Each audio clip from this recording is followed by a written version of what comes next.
It's not a game, it's a rich thing. Mysterious Queen Puabi. Will the Natural History Museum ever release Puabi's DNA test results? Just 4 months before his death on October 9, 2010, ancient astronaut theorist Zecharia Sitchin, 90, was putting his life's work on the line with a DNA test. The author of 14 books was adamant about the Natural History Museum doing DNA testing. He was aware that the results may call into question everything he had ever written, but he was determined to follow the truth wherever it went.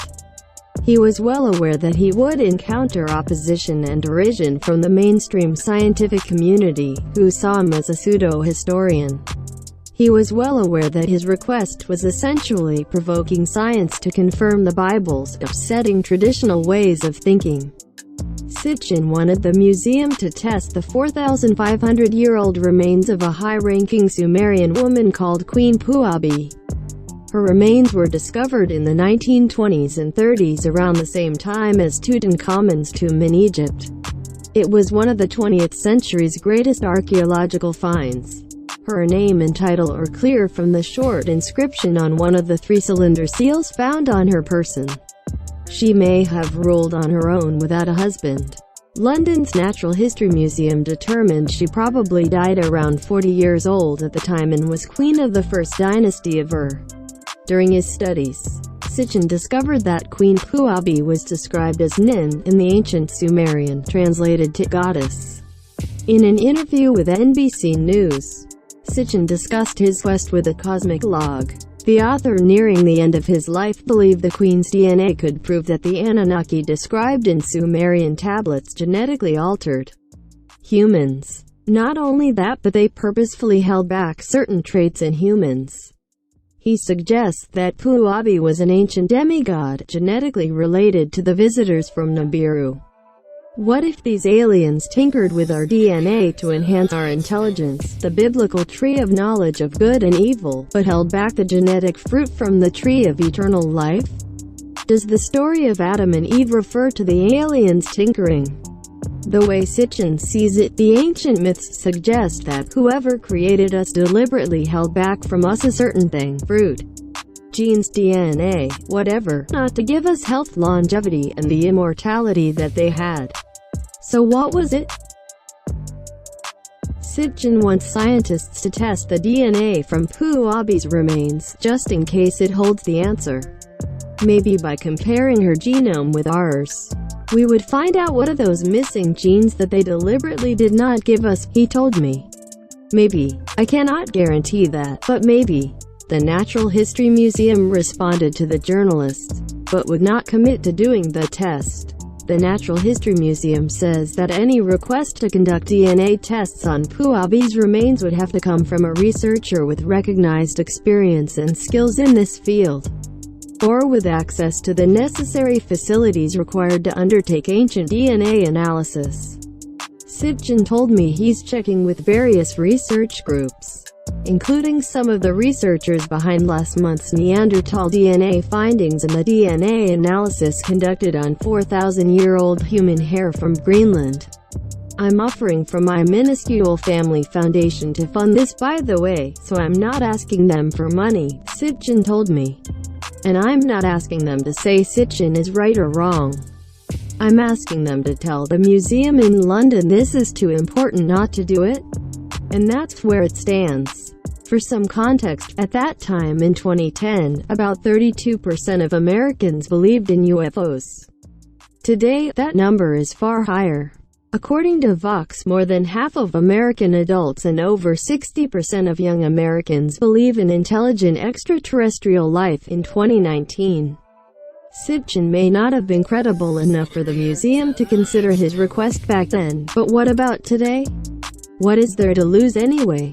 Queen Puabi was buried adjacent to a Great Death Pit. 74 individuals, 6 of whom were male and the rest female, were possibly sacrificed or drank poison. They may have died to accompany an important woman to the afterlife. One of the female bodies was adorned very similar to Queen Puabi and may have been a royal figure or a priestess. Clearly, these women were of supreme importance. But was the queen also more than merely a human, as Sitchin suggested? One of the Entu priestesses, Enheduanna, is now considered one of, if not the first named author, writing her name on a tablet dating back to at least 2300 BCE. All these years later, it seems that Queen Puabi's DNA test results are not in. At least not publicly. With Sitchin gone, it seems the momentum disappeared. However, today there is a growing interest in ancient astronaut theory.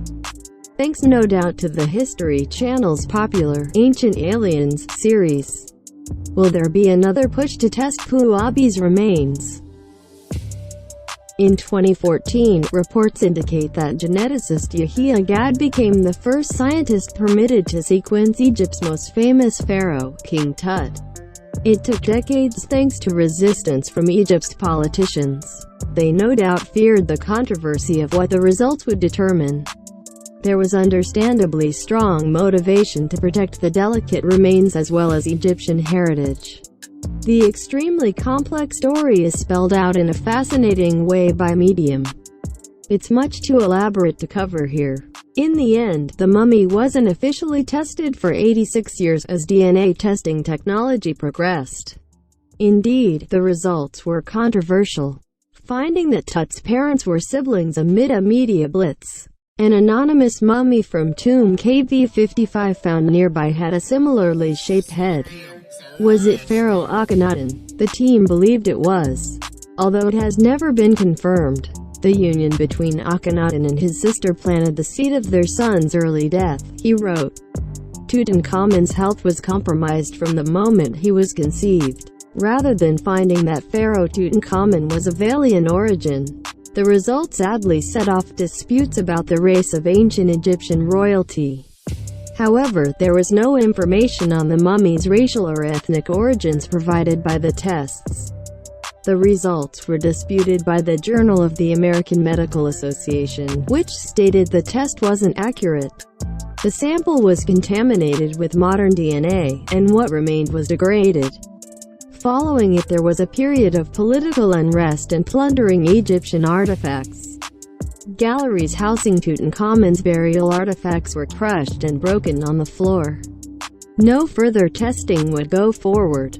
Nonetheless, next-generation sequencing has improved to the point that King Tut's DNA, as well as DNA from Queen Puabi, might be investigated much more precisely today. Paradoxically, the ancient method of mummification was used to preserve DNA.